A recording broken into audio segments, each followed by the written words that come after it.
বিষয়টি প্রশ্নবিদ্ধ।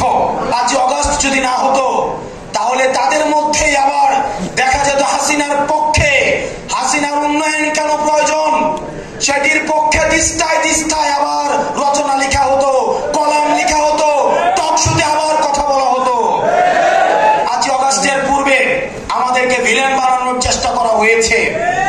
আমাদেরকে বসিয়ে রেখে ডিবিসি কে ফোন দেওয়া হতো, এই হেডলাইন চেঞ্জ করেন, এই নিউজ চেঞ্জ করেন, ডিবিসি তখন সেগুলাকে চেঞ্জ করত। আমি আপনাদের কাছে কিছু বিষয় বর্তমান প্রেক্ষাপট এবং তার করণীয় সম্পর্কে বাস্তবতার নিরিখে বলার চেষ্টা করব। 1 নম্বর বিষয় হচ্ছে যে এই সরকার 1 বছর এই সরকারের ইতিমধ্যে হয়ে গিয়েছে। আমরা আমাদের স্কুল জীবনে আমাদের একটা ইভালুয়েশন থাকতো 6 মাস পর, 4 মাস পর, 1 বছর পর। এই সরকার প্রকাশ করতে হবে গত 1 বছরে এই সরকার কি কি করেছে সেটা আমাদের সামনে প্রকাশ করতে হবে। 2 নম্বর বিষয় হচ্ছে পরবর্তীতে যতদিন থাকে সরকারের কি কি পরিকল্পনা রয়েছে, বিশেষ করে 3টা বিষয়ে। 1 মিডিয়া, 2 অ্যাডমিনিস্ট্রেশন এবং 3 মিলিটারি।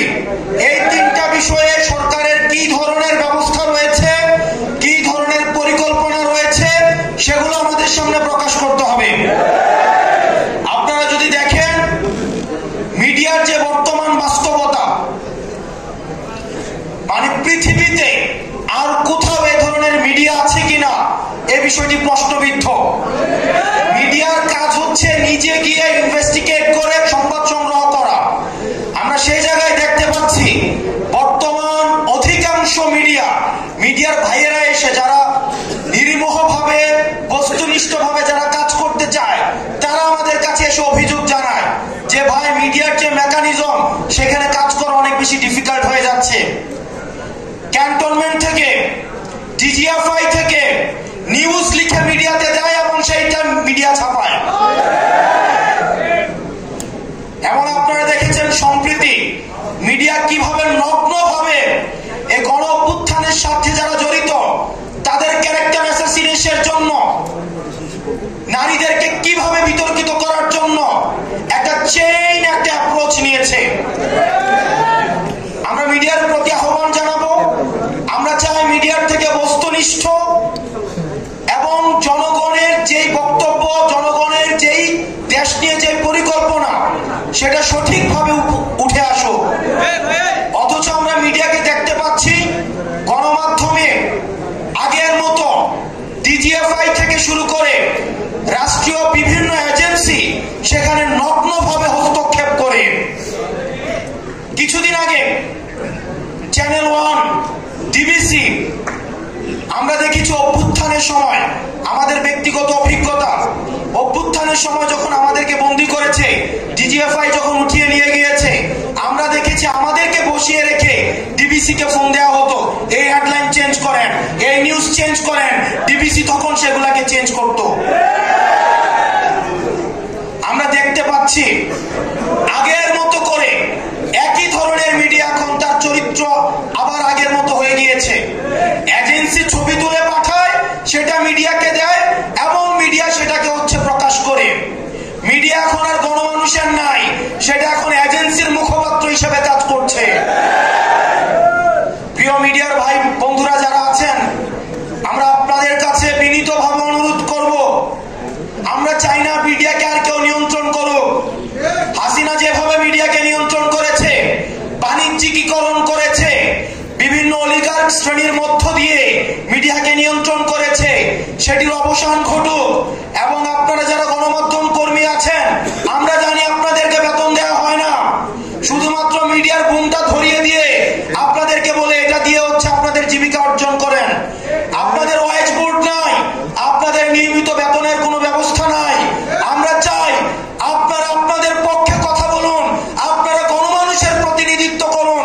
কোন এজেন্সির প্রতিনিধিত্ব করার দরকার নাই, কোন বর্জুয়া শ্রেণীর প্রতিনিধিত্ব করার দরকার নাই। আপনারা বাংলাদেশের প্রতিনিধিত্ব করুন, বাংলাদেশ আপনাদেরকে ধারণ করবে। দ্বিতীয়ত, আপনারা যদি দেখেন গত 1 বছরে আমাদের অ্যাডমিনিস্ট্রেশনের চরিত্রের কোনো পরিবর্তন হয় নাই। সময় নির্বাচনের কথা যদি আমরা মনে করি, ওসিকে নির্দিষ্ট সংখ্যক অর্থ দিয়ে কিনে ফেলা হতো, ইউনুকে সাক্ষী রেখে দিনের ভোট রাতে করা হয়েছে, মরা মানুষ কবরস্থান থেকে এসে ভোট দিয়ে গিয়েছে। প্রশাসনের দায়ভার এড়াতে পারে না। আমরা দেখলাম 5ই আগস্টের পরে বঞ্চিত নামের এক ধরনের গোষ্ঠী এই অ্যাডমিনিস্ট্রেশনকে কবজা করেছে। আমরা কিন্তু দেখি নাই গত 15 বছর কোন অ্যাডমিনিস্ট্রেটিভ অফিসার, কোন সচিব, কোন ডিসি, কোন এসপি তিনি পদত্যাগ করতে চেয়েছেন হাসিনার বিরুদ্ধে গিয়ে। প্রিয় যুব সমাজ, 5ই আগস্ট যদি না হতো তাহলে তাদের মধ্যেই আবার দেখা যেত হাসিনার পক্ষে, হাসিনার উন্নয়ন কেন প্রয়োজন সেটির পক্ষে দিস্তায় দিস্তায় আবার রচনা লেখা হতো, কলাম লেখা হতো, টকশোতে আবার কথা বলা হতো। আমরা একটা নির্বাচনের গণতান্ত্রিক উত্তরণের জন্য নির্বাচনের দিকে যে যাচ্ছে সেটির আগে অ্যাডমিনিস্ট্রেশন সংস্কার করে আমরা এই ব্যুরোক্রেটদের আমরা ভূমিকা সম্পর্ক নিশ্চিত হতে চাই। যারা আগের 3টা নির্বাচনের সাথে জড়িত তাদেরকে দৃষ্টান্তমূলক তাদের ব্যবস্থা নিতে হবে।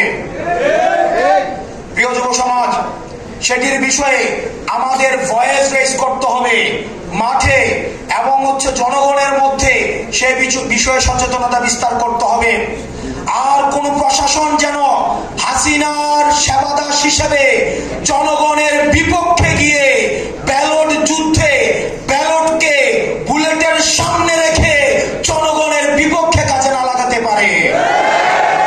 আমরা দেখেছি বুলেট দিয়ে ব্যালটকে নিয়ন্ত্রণ করা হয়েছে।